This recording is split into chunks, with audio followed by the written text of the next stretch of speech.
we should be live.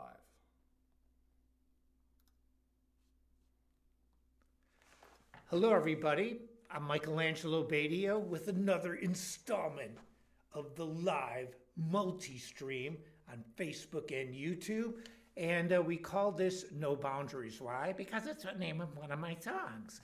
And we have no boundaries here. The only boundary I have is that I think about a box, and you don't know what's outside the box. You can't think outside the box, in my opinion, unless you know what's in the box. And so that's how we think here. Now, I have a very special guest. If you follow the show, you have seen him before. This is Adam Turetsky. He's not only a very good friend of mine, he's the one who does the video for the show and sets everything up, but he's a great guitar player in his own right, and he's a former student. And you brought all those things that I wrote out for you back in the day. That's even the guitar that he played back in the day. And it's beautiful, Les Paul. And so, Adam, just kind of talk about yourself a little bit, and then we'll get on with the show here. Thanks.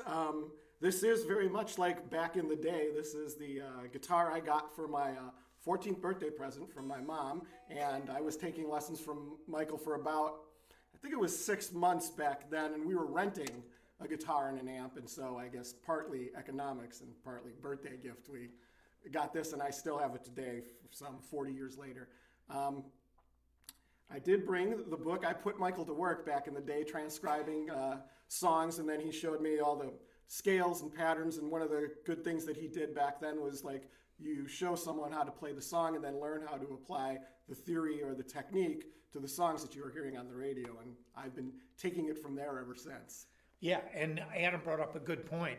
When I talk guitar privately, and now it's obviously publicly, and what I try to do is do both.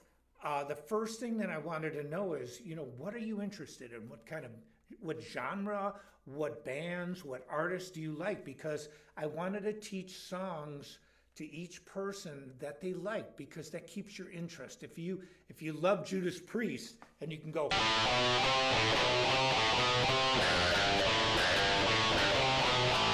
so it keeps your interest. And then the other side of this is I taught what you needed to know, and that's the technical side. And if you've seen anything over these last almost 2 years now that I've been doing the live streams, is that the best instruction is when you can separate the technique from the music, but the technique is designed to merge with the music. And we're going to be jamming today. Now, he's got a really killer Les Paul here. I am playing one of my signature guitars. This is called the Heritage 24 fret FRX. It has a top of the line Floyd Rose, and it's called an FRX. And here's what's cool about it. There's no drilling into the body. There's no springs. There's a mechanism here. It's like, and you turn this. This is what the springs on another Floyd Rose would be. This is a really amazing guitar. It's an amazing system. And when, Sawtooth talked to me about it, we wanted to make, this style of a guitar with this really killer tremolo, but I wanted something else too. 24 frets of death. And so I wanted those extra couple frets, and it's a smaller scale length like a Gibson, versus the Fender Shred scale length. And anyway, I think it's time we should just jump into this here. I'm dying to play because, one of the things when Adam was on the show, I was saying he's a great guitarist, and you saw him doing flashes. He's a killer guitar player. And we have talked about this over the years too. Even back in the day, I talked about, hand positioning and not hurting yourself. Well, he's living proof again, like I am, that if you do it the right way, you don't have hand injuries. I mean, Thankfully, none. None. And he had me so paranoid back in the day of injuring myself that I listened to everything he used to say, even to the point where I didn't need it, but he used to run your hand under warm water before playing. Never play fast right out of the gate. Always warm up or you're going to hurt yourself. And never do anything that hurts. Yes, that's true. Now, before we play, I want to do a couple shout outs. I want to say, because I've got, a lot of really great fans here, and the show has been consistently, high in the numbers. I want to say hello to Tanya. I want to say hello to Alexis. Hello to Denny. Hello to Brett. Brett, I just bought 2 of his books. They're really great. Nick, Roxana, Sasha, and the list goes on and on. Anthony, Helen. I'm just looking at a lot of people here. We can see this. And let's see, Cliff, yes. You got your ST24. They are awesome. Anyway, Sawtooth makes great guitars. And you're playing a great guitar too. So I don't own a Sawtooth guitar yet. Well, Adam's a Gibson guy, and he's got the pedal board of doom here. You should see this pedal board; it's amazing. It really, truly is. And he said something cool.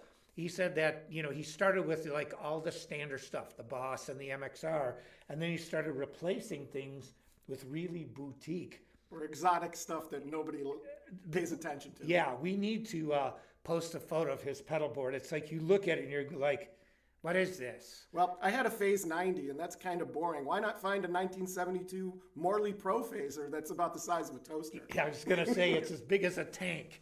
So they could use it in the Avengers as a shield. Yeah, this thing is massive.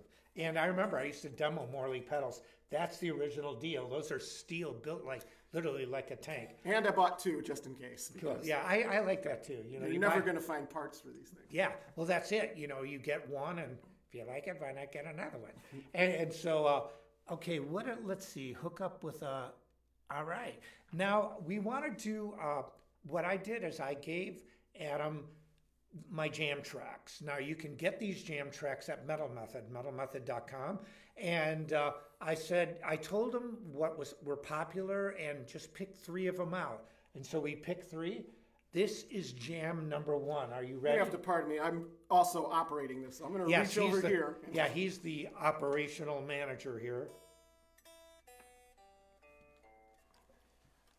And we're all set to go. No more talk. Time to shred!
cool.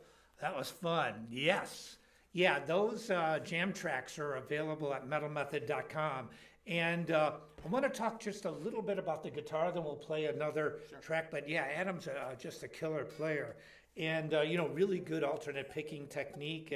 And again, when you work on the fundamentals and start from the letter A to go to Z instead of a lot of times guitar players and just people in general will start a little bit ahead of the game. It's kind of like building a house without the foundation, putting on the roof first. And then you wonder why you run into problems later. And this is, a great illustration of when you do it right, the right things happen. Now, I am using this Heritage 24 fret FRX. This is designed by Sawtooth, and it's one of my signature guitars. This Floyd FRX is really cool.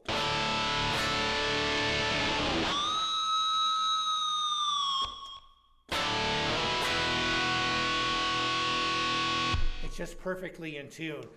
It is a great system.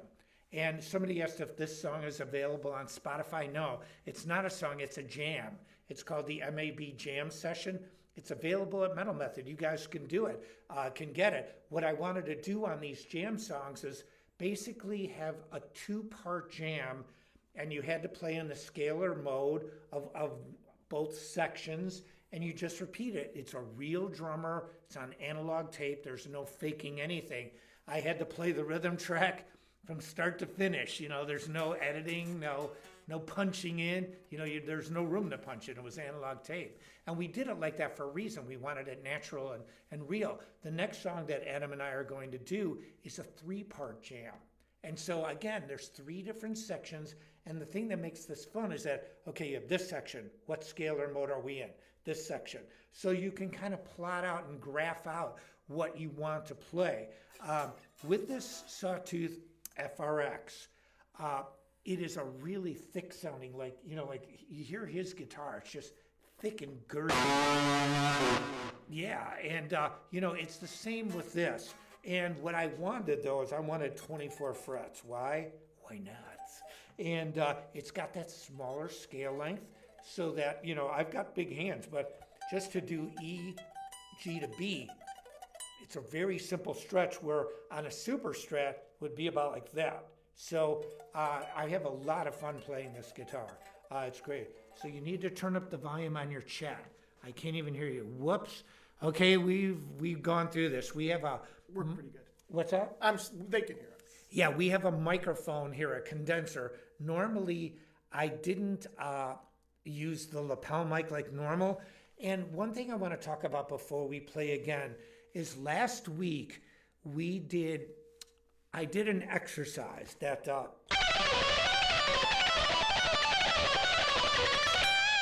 where you played a riff and we calculated how fast you can play. And a lot of people came up around 100 BPM, but here's the problem. And I'm going to say this. I didn't want to do those 2 riffs that we did. Doug Marks came up with those. And what the biggest issue is the riffs that we played last week were very easily played into triplets. See, when you do something like this, or it's very easy to, instead of playing 16th notes, like, you want to go,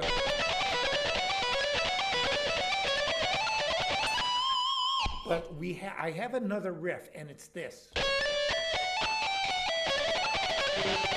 So it's like this.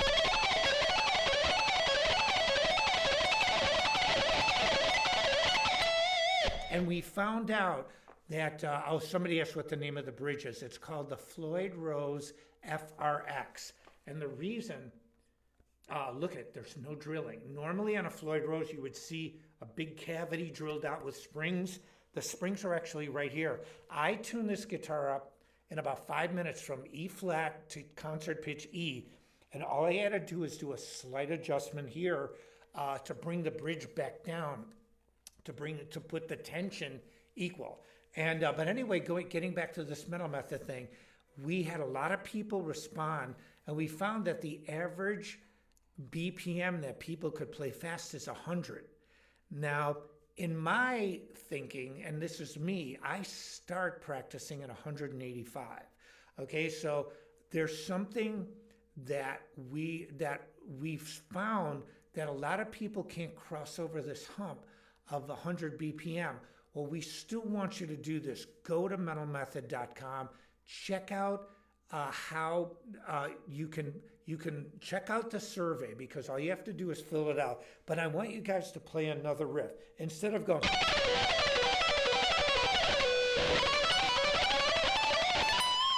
It's not a true indicator. Those riffs aren't really made for this. You want to do something like this.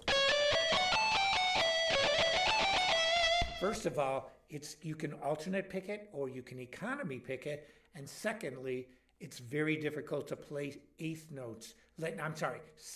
note triplets. So you can go 1, 2, 3, 4, like.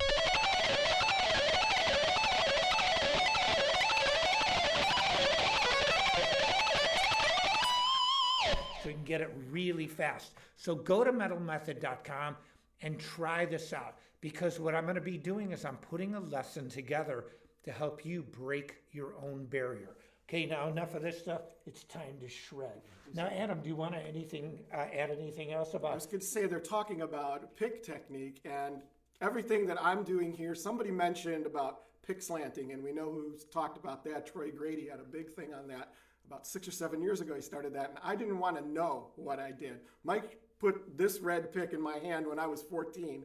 And what I was doing, I can actually demonstrate. It was Joey that did this. Joey did. I had nothing to do with it. Yeah, I'm just kidding. At the time, I was using a Fender Medium, and I was trying to use the physics of the springiness of the pick to pick fast, like dribbling it on the string.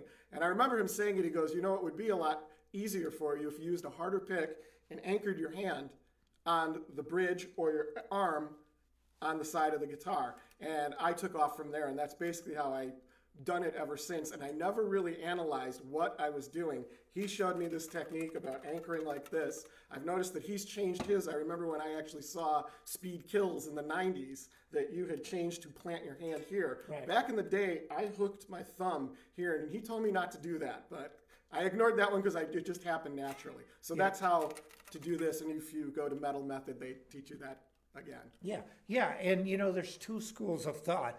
I made a study of guitar picking, and I watched everybody from Pat Metheny, George Benson, Robert Fripp, Al Di Meola, John McLaughlin. I looked at the greatest pickers, and then you look at people like John Petrucci, who studied my instructional program, started using jazz picks. I told Adam about these jazz picks way before they were popular. In fact, Jimmy Dunlap Jr. from Dunlap used to say, that I was the guy that popularized the Jazz 3. He used to tell me that. I mean, I have my own Jazz 3 and if I want, and it's in blue. And, they put Michelangelo Badio on it, but I developed a ChromaCast pick that is one of the Sawtooth companies, and it's made out of Delrin, which, that sometimes it's called Tortex. And it is a great guitar pick, but I love this teardrop, super pointy jazz guitar pick, because you either hit it, you either do, or you do not. There is no middle ground. It's black or white. There is no gray. And so that's why I love it. But that's what makes, I think, the accuracy, that you have a heavier pick. I mean, if you slowed this down like Troy Grady did, and you saw a thin pick like what Adam was talking about, you'd actually see it moving. You'd see it flapping a little bit, whereas heavier picks, that there's a consistency that when you hit, because we're dealing with thousandths of an inch, so we're dealing with very small measurements, and so you don't want something just to move slightly when you're dealing. I mean, look at a guitar string, 9 thousandths of an inch. Okay, so if your pick is moving slightly, even a few thousandths of an inch, that's the difference between you playing clean and you playing sloppy. Now we're going to do a little bit of a change here. This is one of the ballad tracks on the jam tracks, and it is a 3-part song form. Now in music theory, a 2-part would be A-B. And like when you think about like hit songs, we used to like Abacab, the song by Genesis, ABACAB. That's a song form. So 3-part would be ABC. And so, and you would have like, for example, verse, chorus, and the C would be the bridge. Anyway, let's play this. I picked this one because I thought we should just slow it down in the middle before we shred again. We don't like to slow down. Okay, I'll start this one. Fun track to play. Didn't go.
Yeah, the ending was kind of like anticlimactic there. Normally you should have like.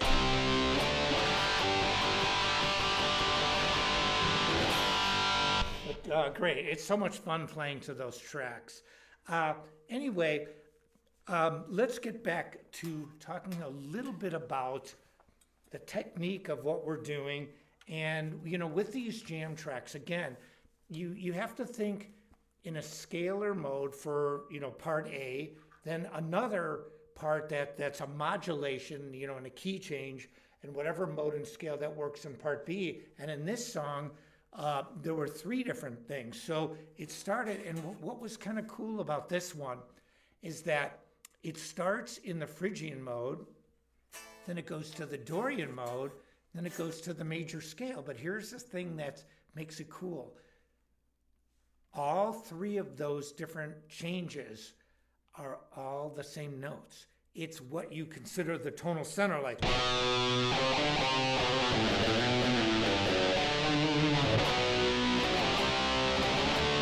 And then we go.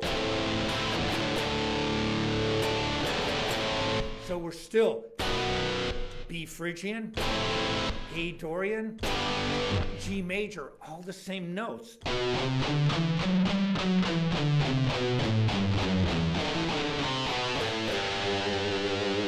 And so it makes, oh yeah, someone asked, Mike, did I receive my Starbucks gift card? I did. Thank you. And it's on the app already. And I've had 2 venti mochas already. Non-fat, no whip. And so, but now I wanted to, so thank you very much, Mike.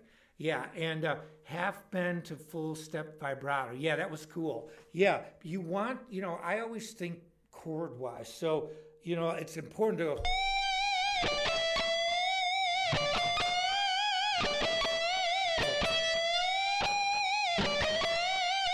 So you have to think about where you're going.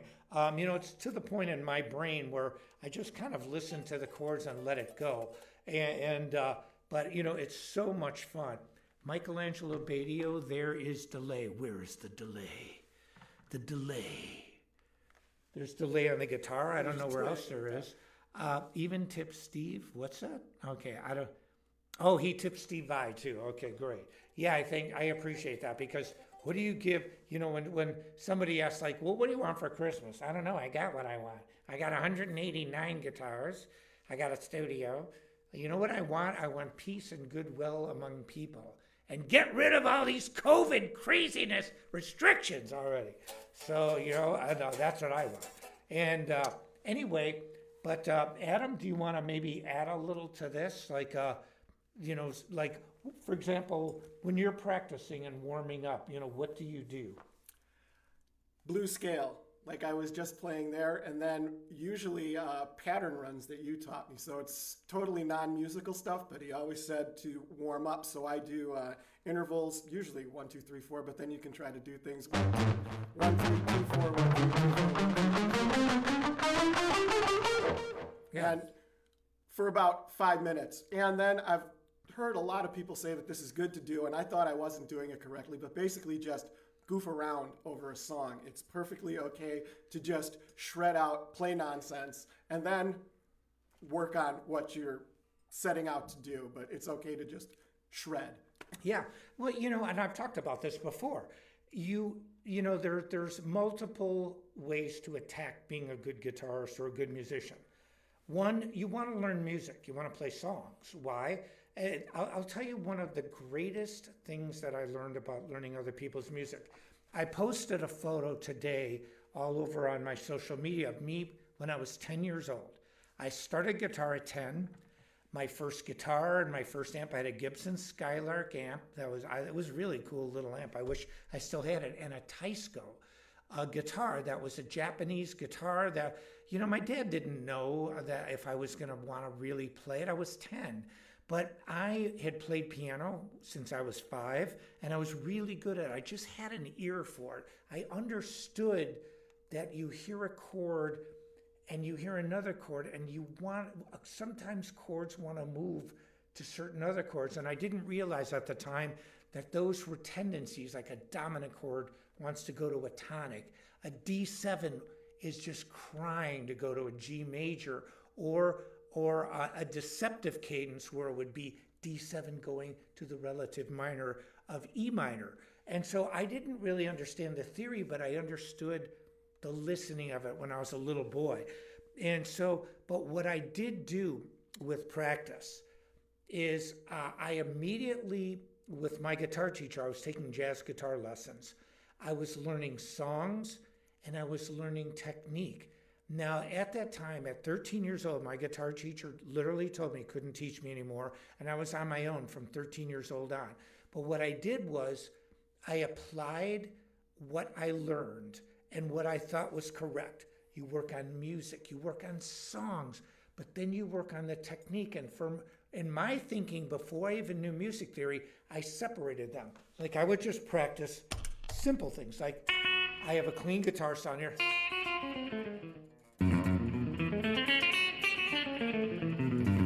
Now we have a pretty heavy gate on this, so you don't hear noise. I would just practice.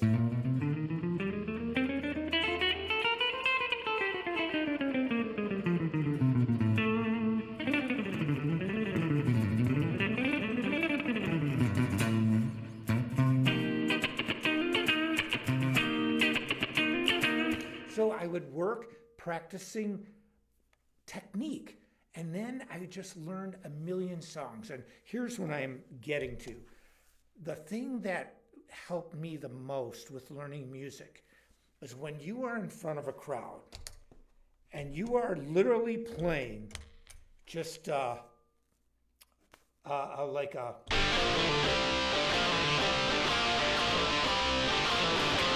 or you play a song that...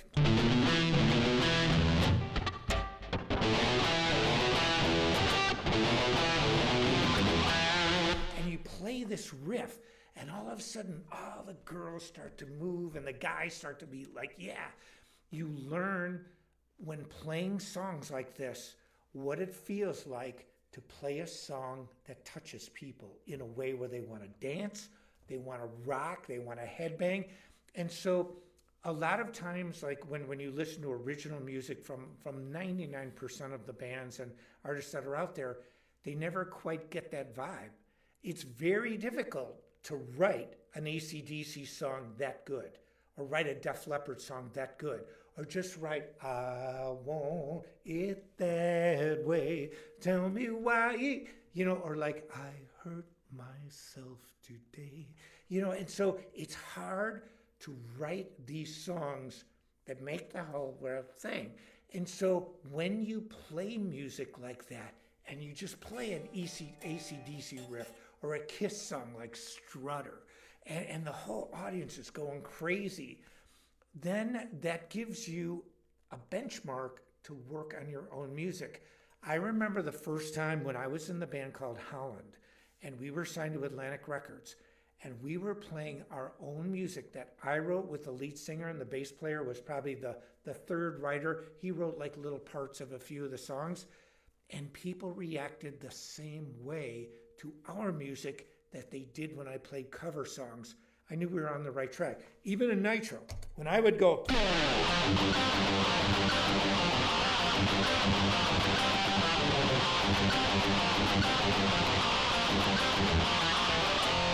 and I started playing Freight Train, and the whole audience was like, yeah, dude! Then I knew that's what covers were for. And like with Adam, I wrote out a bunch of songs for you. It keeps your interest as a player. And so, and it's super important. And I think because you want to, in my opinion, you want to teach what people want to learn and what they need to learn. And those are the two elements.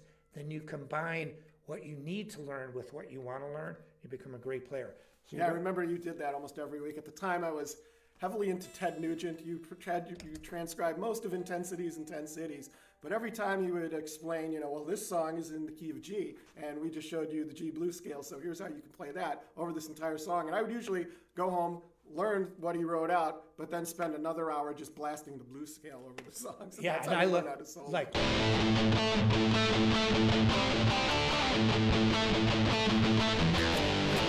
Yeah, Yeah, I'm hearing a little bit of delay here. But yeah, it's like Stranglehold, Hey Baby, all those great Nugent songs. Great White Buffalo. Yeah, what's that? Great White Buffalo. Oh yeah, Great White Buffalo.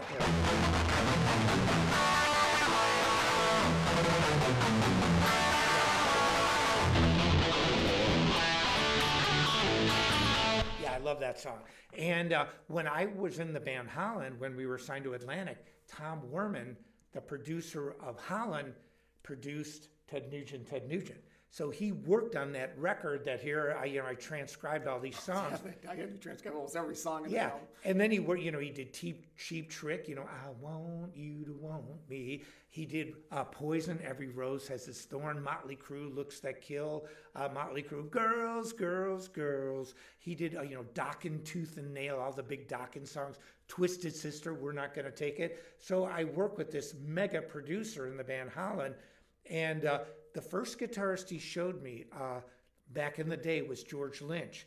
And the first thing that another major guitar player ever said about me in a guitar magazine, was Guitar World, was George Lynch. They asked him a question back in the day, who were some of the new guitarists that he listened, that he liked? And he said, well, that guy in the band Holland, Mike Badio, is really good, because Werman showed him my stuff, and conversely, Tom showed me George's. Anyway, let's play another jam track. This is jam number 7. We did 1, 10. This is 7. This is a really cool jam.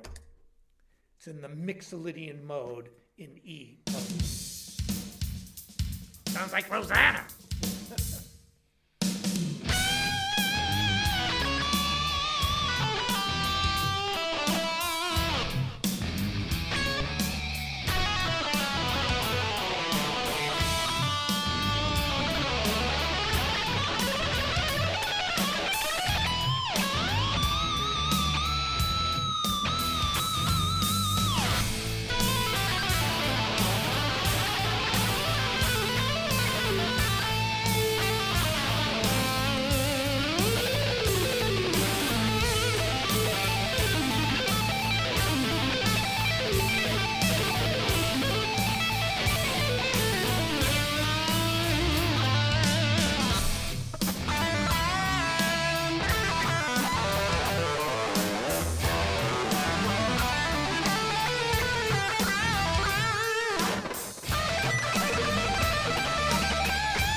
was fun.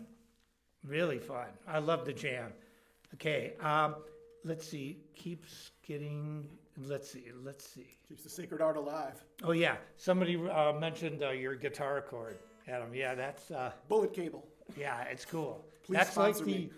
the newer version of the older version. Yes. Yeah, because the older version were really small, looked like a telephone cord. Again, you've listened to this guitar. It sounds amazing.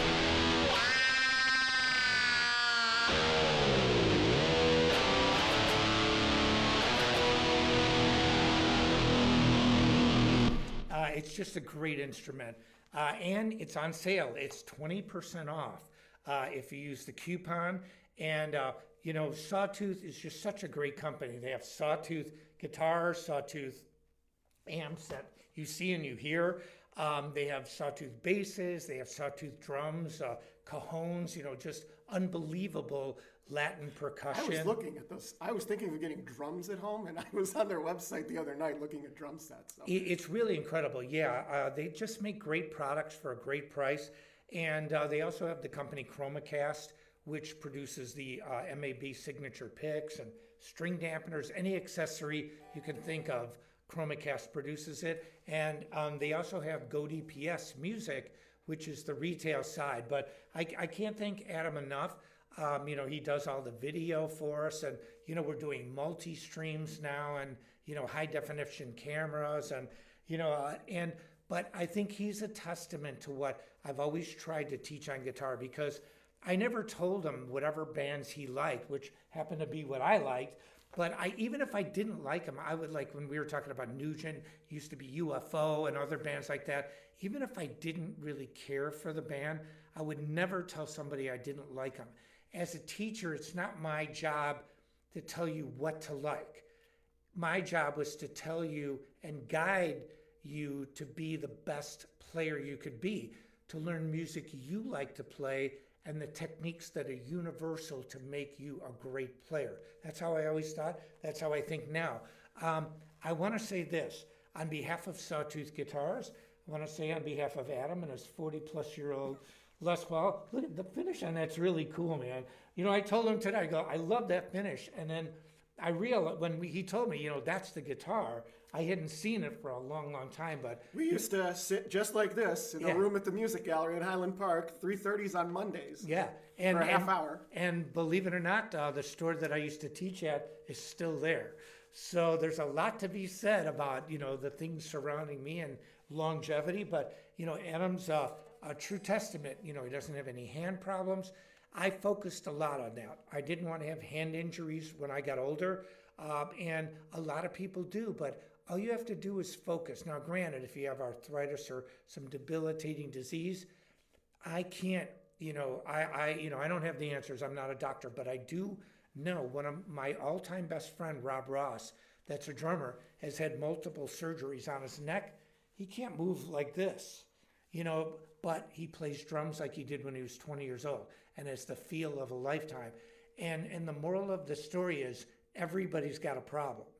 Everybody has their own personal things to deal with that are important to them that might not be important to anybody else. But the point is, whatever you have to deal with, you have to find a way to get around that, get through it, plow through it. And it's the same with guitar. When we found out, that the BPM was around 100 that people could play, but also suspiciously, I think that a lot of people playing 100 BPM were playing the exercise in 16th note triplets, which is pretty fast. Okay, like if I play 16th note triplets at around 120, 130, that's really fast.